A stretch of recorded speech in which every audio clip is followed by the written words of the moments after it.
Hello students, today we'll do chapter 3 of Footprint Without Feet, that is The Midnight Visitor, written by Robert Arthur.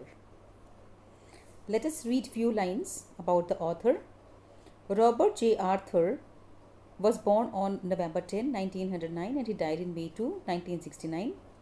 He was a writer of speculative fiction known for his work with the Mysterious Traveler radio series and for writing The Three Investigators, a series of young adult novels. That means he was a very famous fiction writer. Arthur was honored twice by the Mystery Writers of America with an Edgar Award for Best Radio Drama. He also wrote scripts for television such as The Twilight Zone and Alfred Hitchcock's TV show Alfred Hitchcock Presents. So, let us start with the story. Before we proceed with the story, let me give you a gist of what the story is about. This story is about the witty secret agent Ossible. He was with a writer friend Fowler and they planned to spend time in the evening. Then Fowler realized that he is exactly the opposite of what he had imagined about him. Ossible told Fowler that he'd been thinking wrong and very soon he would be looking at a very important report which would change the country's future. Then both went to his room, but when they entered the room, there is another guy, Max, with a gun. He was standing in the room. He asked them to be comfortable until the reports related to missiles arrived. So this was really an adventurous experience for the Fowler while meeting with a secret agent. Meanwhile, Ossible started with a story about a hypothetical balcony below the window of his room, and it was just like he cooked a story.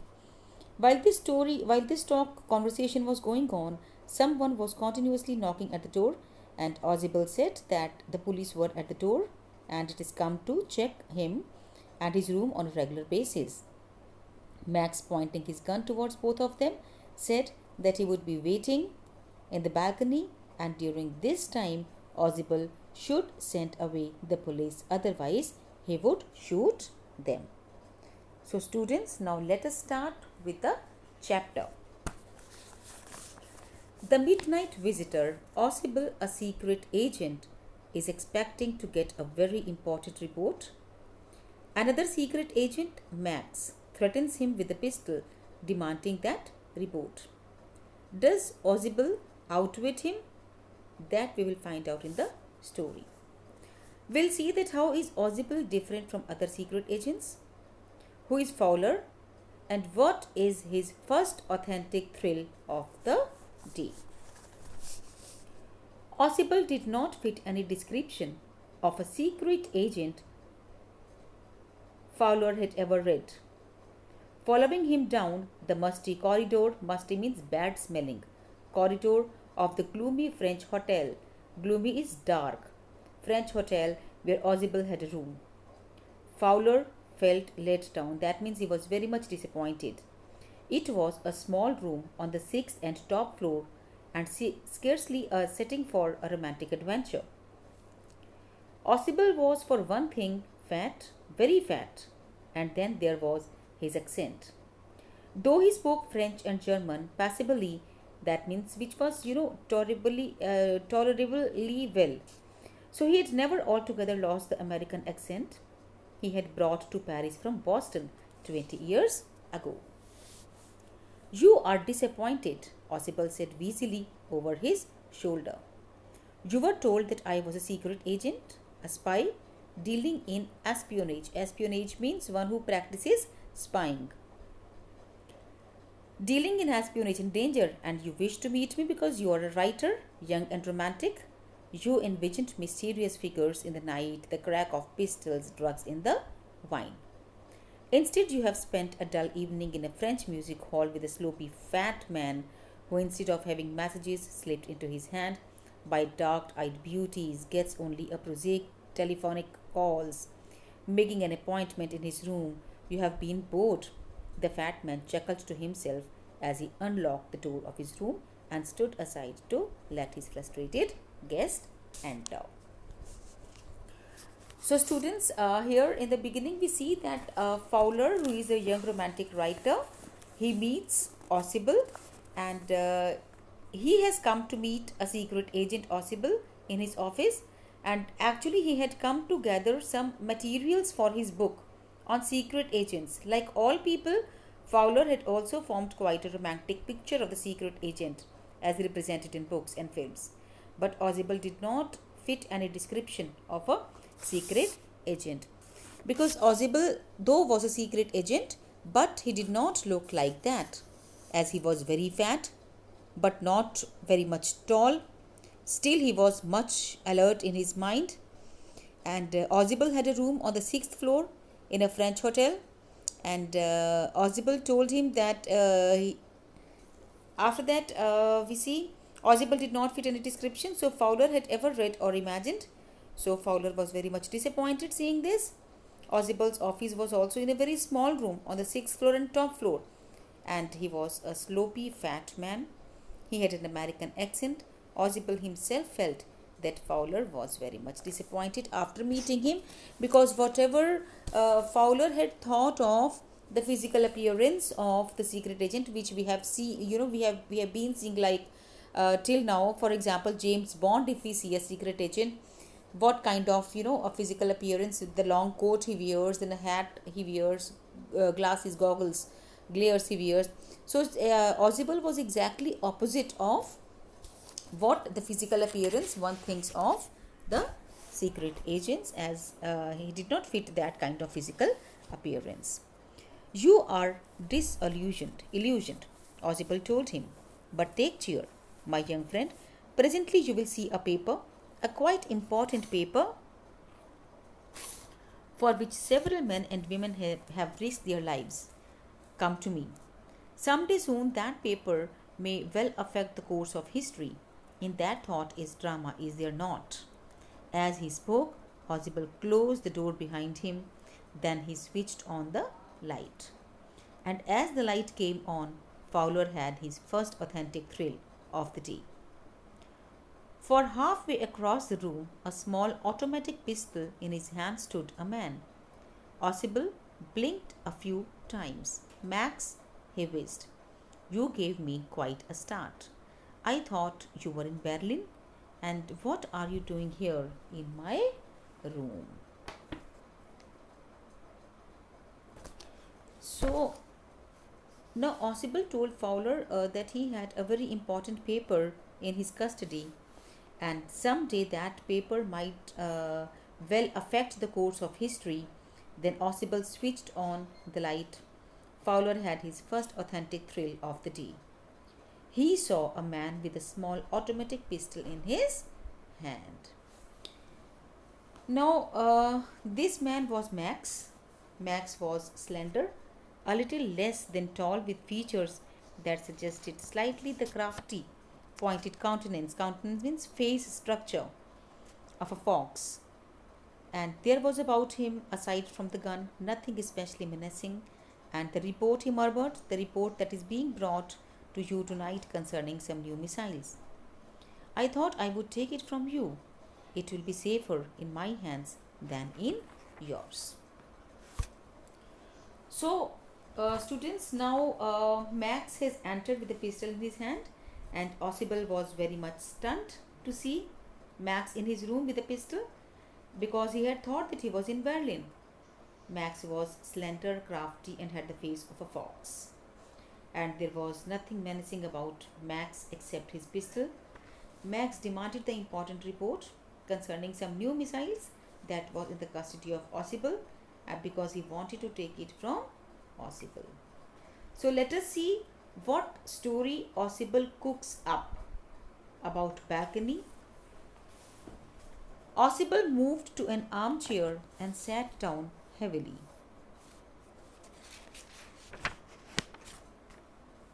I am going to raise the devil with the management this time, and you can bet on it, he said grimly.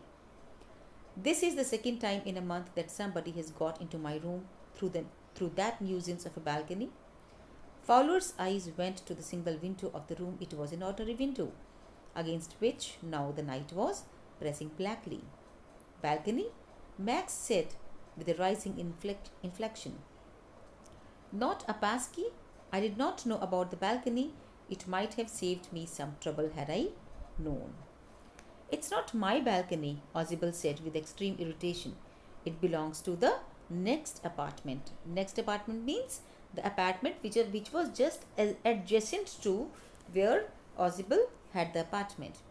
He glanced explanatorily at Fowler. You see, he said, this room used to be a part of a large unit. At the next room through that door, there used to be the living room. It had the balcony which extends under my window now. You can get onto it from the empty room 2 doors down, and somebody did last month. The management promised to block it off, but they have not still done that.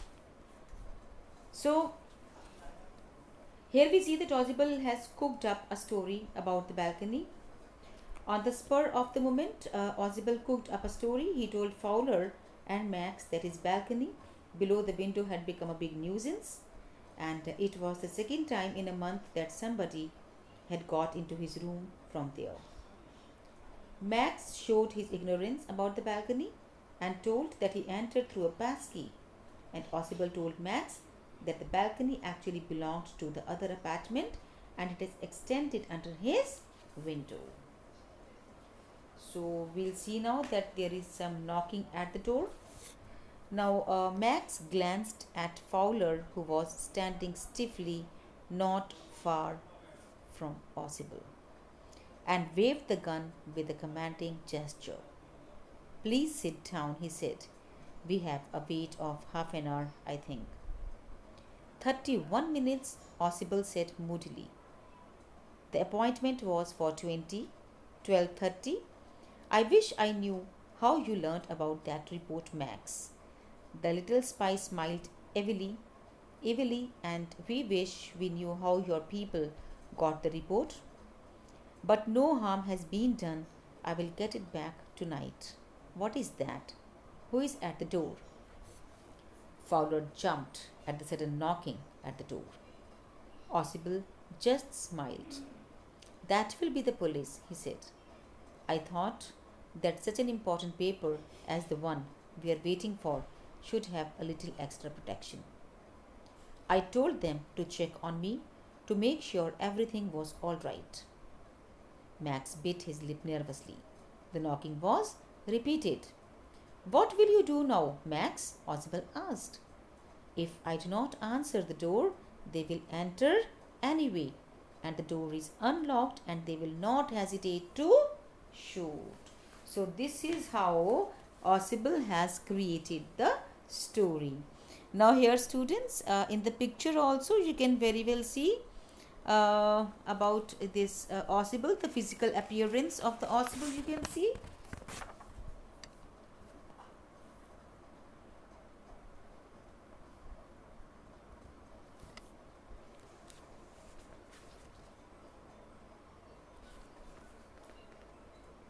So Max was standing erect, not from Ozibel, and he was waving his pistol with a commanding gesture, and soon he heard a knocking at the door.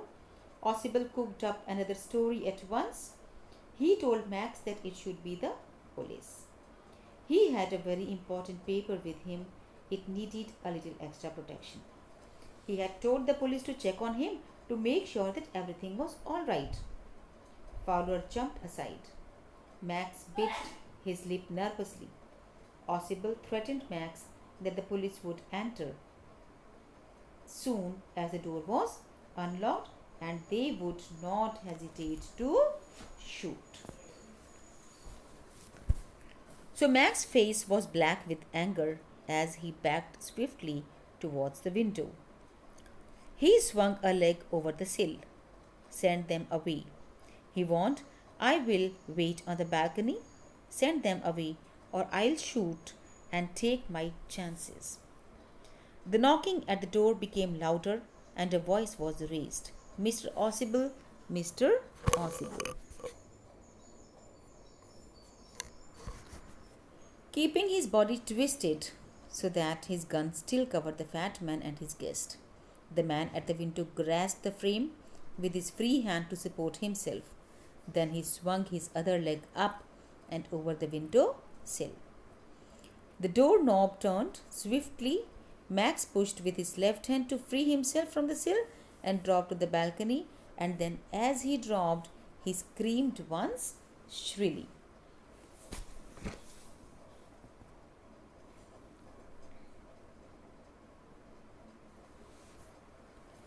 So here we see that Max was nervous, and he jumps out of the window. Max was very much nervous. He asked Ozzyble to send the police away or he would not hesitate to shoot. So the knocking at the door became louder and louder. Max kept his body twisted and pointed his gun at Ozzyble and Fowler, and he put another leg over the windowsill. Then in desperation, he jumped out. As he dropped, he screamed once shrilly. Then we'll see the door opened and a waiter stood there with a tray, a bottle and 2 glasses. "Here is the drink you ordered for when you returned," he said, and set the tray on the table, deftly uncorked the bottle and left the room. White-faced Fowler stared after him, but he stammered, the police, and there were no police. Ozzyble sighed, "Only Henry, whom I was expecting." "But won't that man was on the balcony?" Fowler began. "No," said Ozzyble. "He won't return, you see, my young friend, because there is no balcony." So, we see that the door opened and the waiter stood there with a tray, a bottle and 2 glasses. Actually, it was not the police, but it was the waiter whom Ozzyble had already ordered. Fowler was still white-faced.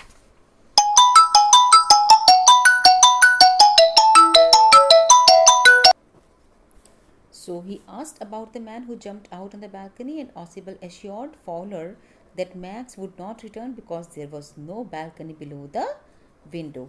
So students, we have seen that in the story we have 3 characters, Ozzyble, Max and Fowler. And Ozzyble, he is a different kind of secret agent.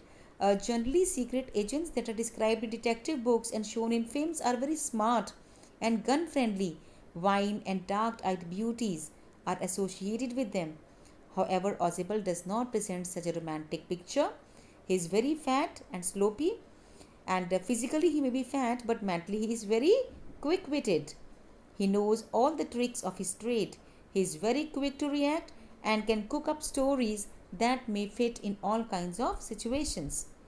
He convinces even the crafty Max that there is a balcony below the window of his room. So the another character that we have is Fowler. Fowler is a young and romantic writer. He wants to write a book on detectives, and Fowler forms a very romantic and grand picture of a secret agent in his mind. But when he sees Ozzyble, he finds him not carrying pistols, and neither he was surrounded by dark-eyed beauties like James Bond. He feels very much disappointed after meeting Ozzyble. And the third character is Max. He is a secret agent, and he is an enemy of Ozzyble. He is slender, a little less than tall. He appears crafty and has a countenance of fox. There is nothing especially menacing about him except his pistol. He enters Ozzible's room to take away a very important paper concerning some new missiles. So students, this is all about the chapter. We have gone through the explanation part is being done now. So whatever queries that will be dealt in your virtual session. And next we have is here is the glossary, the difficult meanings of the chapter that you can see from here, and then we have question answers.